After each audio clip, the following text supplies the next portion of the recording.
மத்திய கிழக்கிலேயே மிக சிறந்த விண்வெளி திட்டத்தை வைத்திருந்த ஈரானுக்கு இப்போது சவக்குழி தோண்டியிருக்கிறது அமெரிக்கா மற்றும் இஸ்ரேல் கூட்டணி.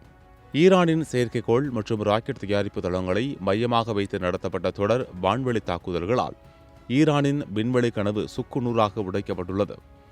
இந்த தாக்குதலின் உண்மையான நோக்கம் செயற்கைக்கோளை தடுப்பது மட்டுமல்ல, அந்த தொழில்நுட்பத்தை பயன்படுத்தி ஈரான் அணு ஆயுதங்களை சுமந்து செல்லும் ஏவுகணைகளை தயாரித்துவிடக் கூடாது என்பதுதான்.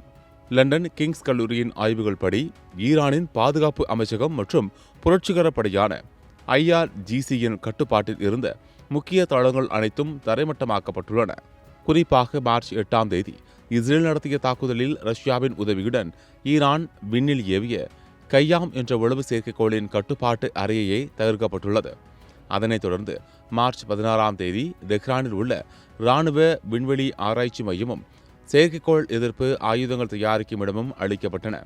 விண்வெளிக்கு ராக்கெட் அனுப்பும் தொழில்நுட்பமும் கண்டம் விட்டு கண்டம் பாயும் ஏவுகணை தொழில்நுட்பமும் ஒன்றுதான் என்பதால் அமெரிக்கா இந்த தாக்குதலை மிக துல்லியமாக திட்டமிட்டு நடத்தியுள்ளது. இதன் மூலம் ஈரானின் கைகள் கட்டப்பட்டுள்ளன என்றே சொல்லலாம். ஆனால் இங்குதான் ஒரு பெரிய திருப்பம் காத்திருக்கிறது.